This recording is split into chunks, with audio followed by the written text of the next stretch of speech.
tweets, December 5th and December 13th, that talked about her departure from the mansion and accused the governor of sexual harassment. One of the things that she said in an article she published on Medium in February, a couple months later, is that she was on a plane with the governor and he made a comment about, hey, let's play strict poker. There were several other staff members on the flights with Ms. Boylan, and every single one of them said, that didn't happen. And after that came out, that they said that didn't happen. And one of the people on the flights was Howard Zemsky, the head of the Empire State Development Agency. And he testified that he received a disparaging message from Ms. Boylan that he found, quote, jarring and threatening. And the report mentions this, but they noticeably don't tell you what that message was. They don't include it as an exhibit. Why not? That is the equivalent of witness tampering. And if any member of the chamber or the governor himself had engaged in that conduct, that would be another 10 pages of the report, and I'm sure that I would have received another subpoena from the Assembly. They also did not deliberately choose to investigate communications that occurred between Lindsey Boylan's campaign and December 20. She first made these allegations about 2 weeks after she announced she was running for Manhattan Borough President. And in that time period, there were communications between the Attorney General's Chief of Staff, Ibrahim Khan, and Ms. Boylan's top campaign consultant, Trip Yang. There were a number of conversations about what Ms. Boylan was saying and what was going on in the campaign. One of Ms. Boylan's top media consultants resigned when she made these allegations. Did the Attorney General's investigators talk to all of those people, subpoena the records from the campaign in the same way that they have subpoenaed the executive chamber and my client for anything and everything having to do with sexual harassment with Lindsey Boylan? The complainants needed to be scrutinized just as much as the governor and the chamber. And that didn't happen here. The investigators credited Lindsey Boylan, despite the fact that they knew she had threatened a witness to get him to change his story, and he did.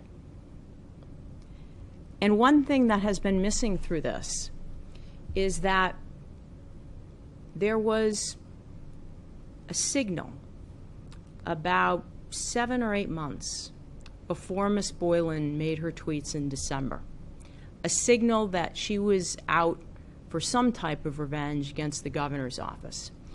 You see, Ms. Boylan had ran in a primary against Congressman Jerry Nadler. And in March of 2020, when COVID started, the governor issued an executive order which narrowed the time frame for people to get petitions so they could get on the ballot. Ms. Boylan was very unhappy about this and felt that that had been directed at her. And she sent 2 threatening messages to members of the governor's staff.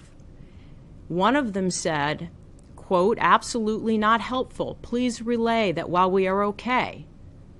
I see what the point is here, and I'll find ways to respond. Life is long, and so is my memory, and so are my resources. Her second message, absolutely not helpful, specific response to a tragedy, but please relay that while we are okay. I see what the point is here, and I will try to find ways to respond to the message. The future is coming after. I will leave the expletive out. Ms. Boylan was unhappy that the governor wouldn't support her in her campaign. She blamed the governor's office and sent these threatening texts promising retribution. And sure enough, come December, after 2 weeks after announcing her campaign, she did a series of tweets and talked about why she left the chamber. She was not honest about the circumstances of her departure.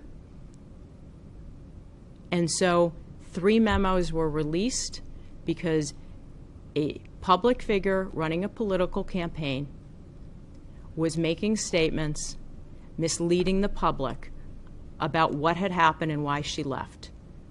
And the chamber felt the duty to correct that record. There were also witnesses that the Attorney General's investigators interviewed that told them that Lindsey Boylan was not to be trusted and that they did not find her credible, not just based on what had happened in the tweets, but based on their professional interactions with her when she worked in the chamber. The investigators didn't include that in the report, and they credited Ms. Boylan wholesale. What perhaps I think was most bothersome, and there was a lot, but out of interviewing 179 witnesses, the investigators made a choice not to include what a lot of people had to say. And buried at the end, at page 121, is a sentence that should scare everybody. Scare everybody if you're being accused of something. And this is all you get about what people have to say that's good about you. Here's what it said. It said a number of former and current executive chamber staff, particularly the senior staff, as well as state troopers with the protection detail, denied having witnessed or experienced any conduct by the governor that could be characterized as sexual or otherwise inappropriate. That sentence is buried at the end, and of the over 1,000 footnotes, why didn't they cite the transcripts? Why didn't they quote from those people? Did what those people have to say bear upon any of the allegations that they included? The governor deserved to have a fulsome and balanced report that laid it all out. But the report doesn't identify who the witnesses were, what they said, and what they were asked. I want to talk also about Trooper Number 1. The report does corroborate that the governor supported Trooper 1's transfer to his detail to increase diversity among the detail members. Please read that portion of the report at page 35, because when you read the narrative of the report, it makes it sound as though he wanted this trooper on his detail to sexually harass her, and that just was not true. There is another member of the state police that corroborated that the governor was very interested, out of a detail of 60 troopers who were mostly white male, to have diversity. The governor has great respect for Trooper 1, and he didn't touch her in a sexual manner. None of his contact with Trooper 1, or for that matter, any of the troopers, was meant in any way to be inappropriate. He does greet them. He will pat them on the back. He will pat them on the side when they're opening the doors for him coming in and out of cars. On the elevator, the trooper stands in front of him. The governor will tap the trooper on the back and say hello, particularly as he's walking out of the elevator. He has read what Trooper 1 had to say, and he feels very badly, and he apologizes for anything that he did that caused her to feel that way. He is sorry. With respect to Charlotte Bennett, the governor addressed in detail in his video statement on August 3rd. It is important to know that any claim that he was grooming this young woman who is a sexual assault victim, or the had a romantic interest in her, could not be further from the truth.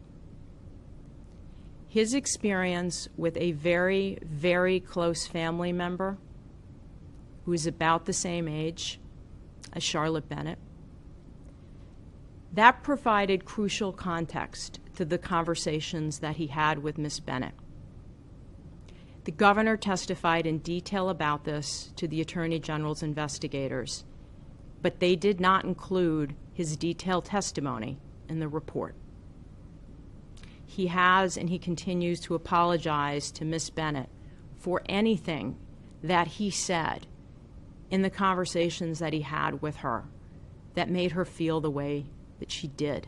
He certainly did not mean that, and because of her experience and what he went through with someone very close to him, he in no way, shape, or form wanted to hurt her. There are now other series of allegations that were in the report, and the media keeps saying 11 women, 11 women. And I watched CBS This Morning yesterday, and I thought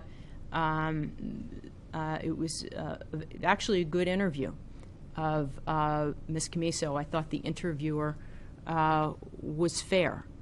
But what was bothersome to me afterwards is they then had a roundtable discussion with two of the men sitting there, and they just kept pointing to 11 women. And it was quite clear to me that they didn't know what the actual claims were.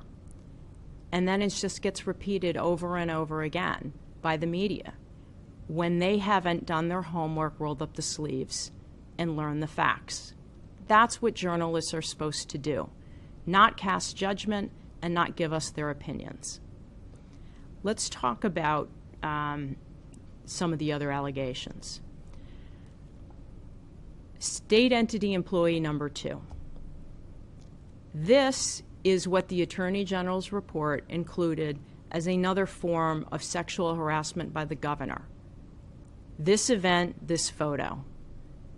The governor made a joke to the doctor in the hospital gown, protected against COVID while she gave him a test.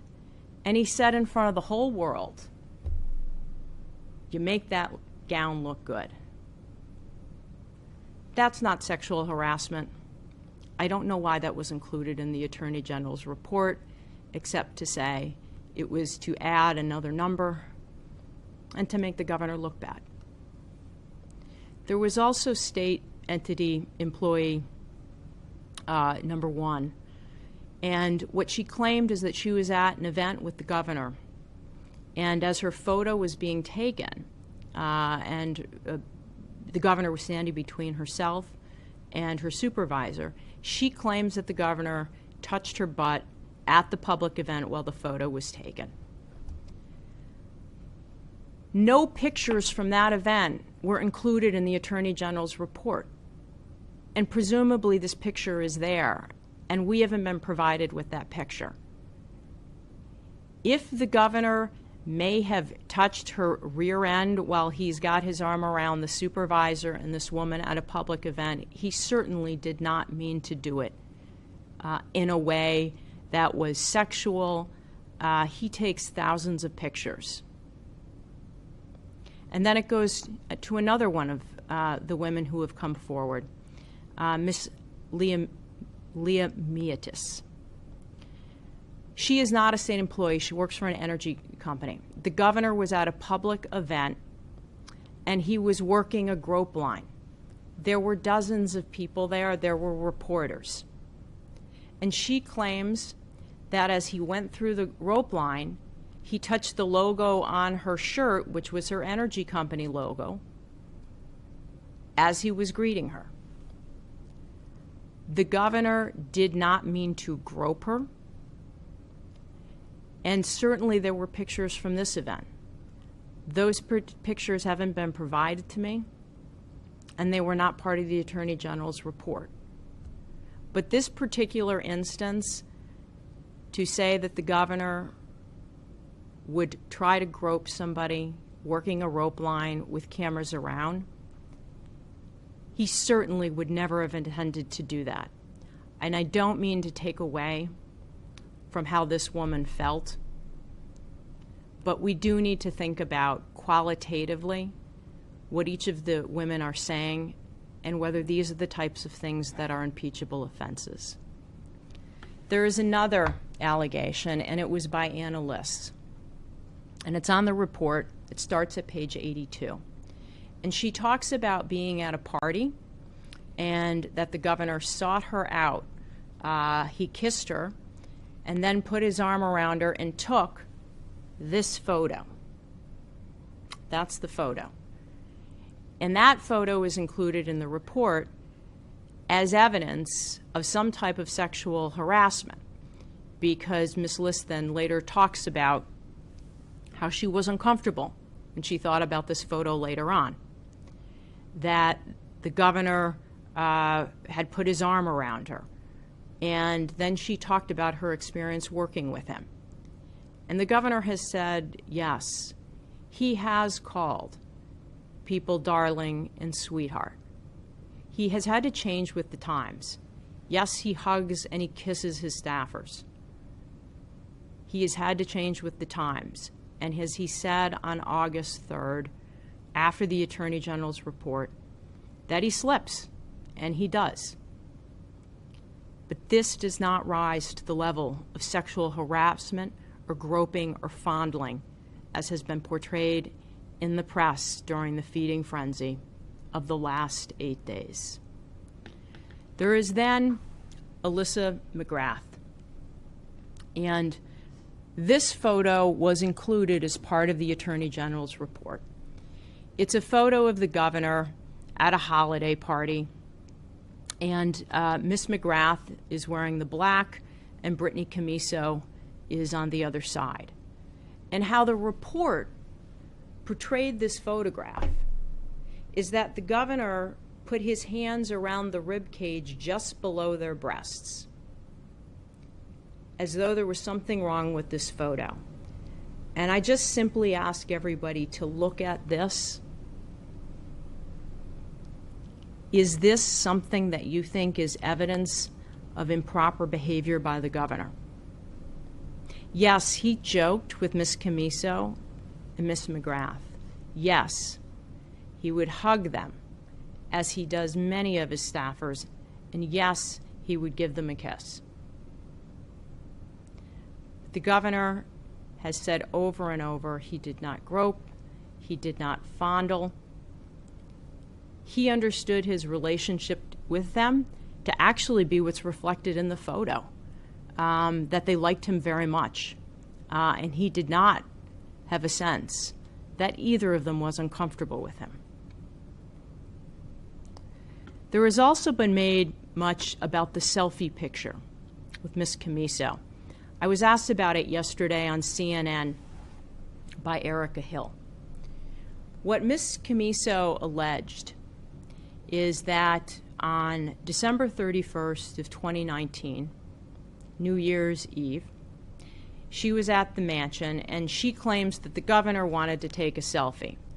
What the governor told the Attorney General's office is that no, he actually remembers this, and he said, Ms. Camiso asked me if she could take a selfie with me.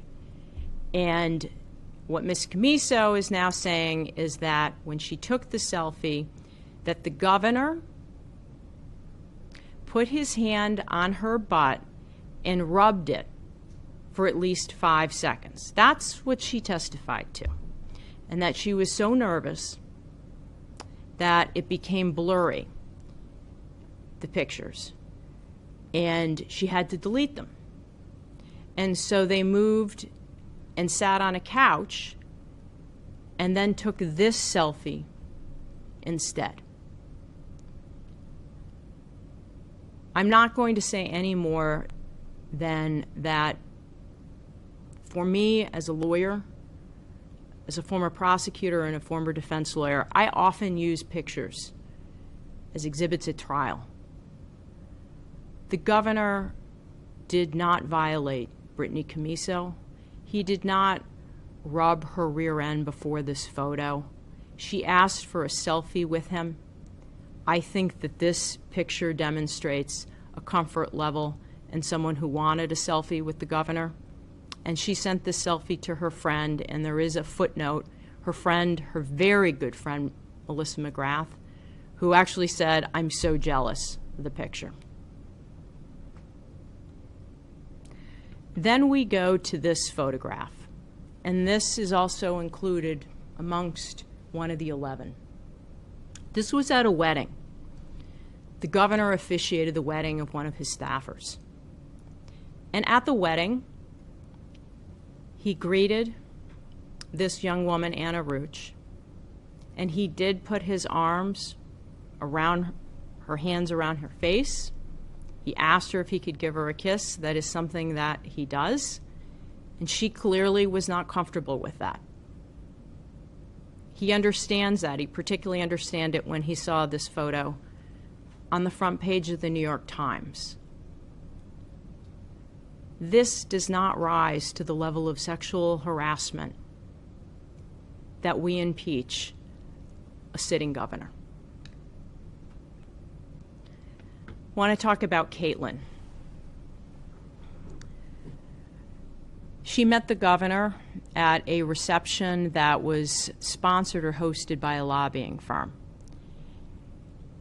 She was recommended, he was told she was a superstar. He met her at the reception, and in front of dozens of people, he joked with her. He did a dance pose.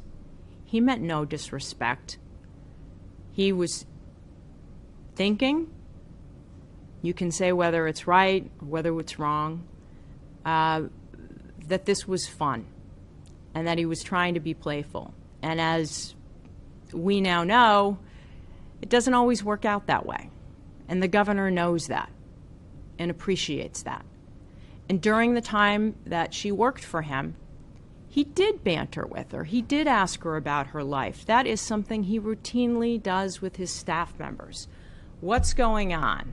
Are you married? Do you have kids? Are you dating anybody? That's something Senator Schumer asks his staff.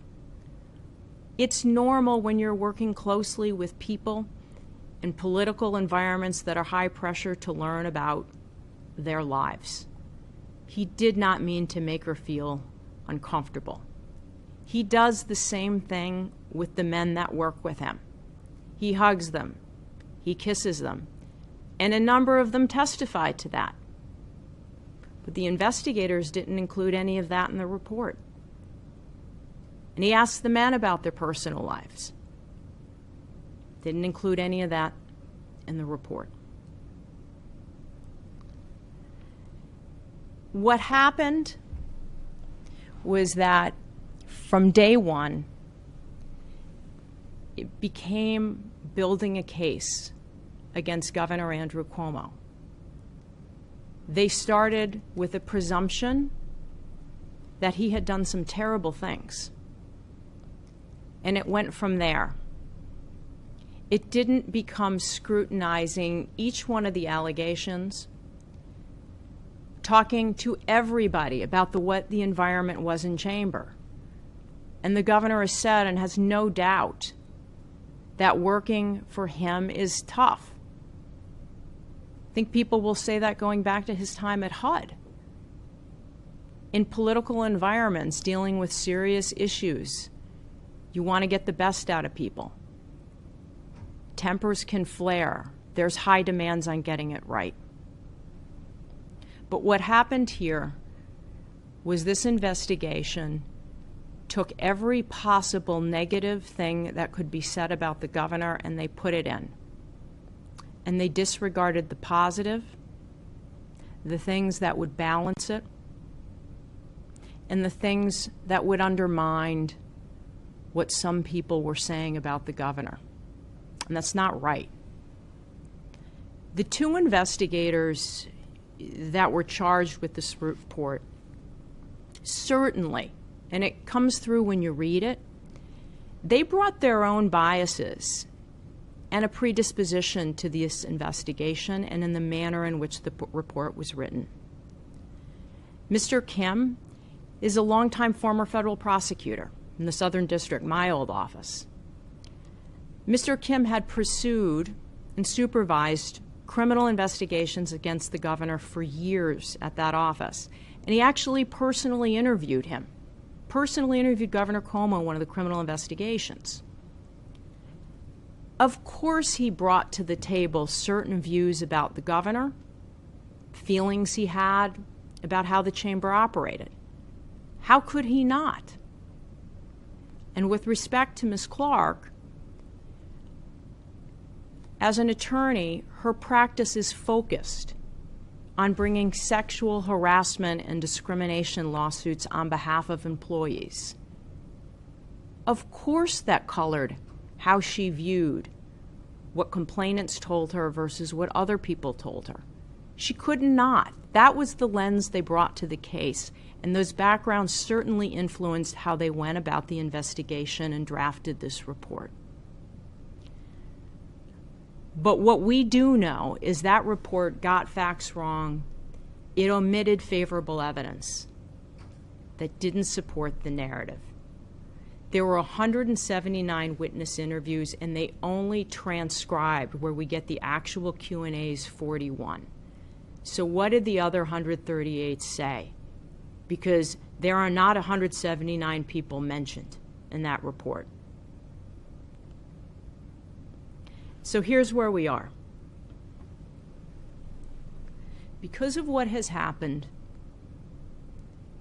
since August 3rd, with the press conference and a report that there's no question in my mind was designed and meant to devastate Governor Cuomo and his chamber. And for the last 8 days, it has been a pile-on, with people judging facts when they didn't have all the facts. And as we sit here today, the investigators have not provided me, the lawyer for the governor, who is being asked to give a submission to the Assembly, a single transcript to allow him to respond. They haven't even given him his own. They have not responded to my letter of last week asking to get access to the evidence. And I'm willing to do it under an agreement that protects confidentiality. This is commonly done in civil matters and in criminal matters. The Assembly Judiciary Committee and the Attorney General's office have not agreed to our request for access to the evidence.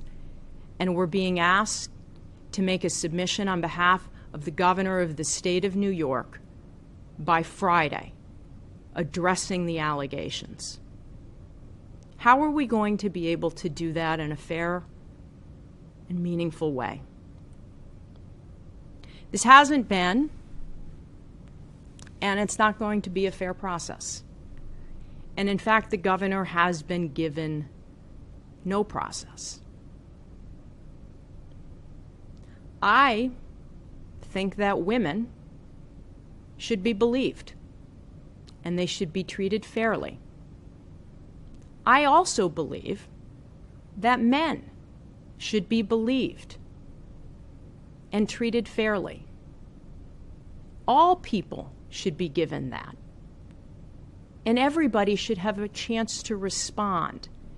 And everybody should be scrutinized with what they say by facts, context, and evidence. That hasn't happened here. Our country has a rule of law. I believe in the rule of law. Not mob mentality and not media mentality. The governor deserves to be treated fairly, and that did not happen here. Thank you for listening, and thank you for your time.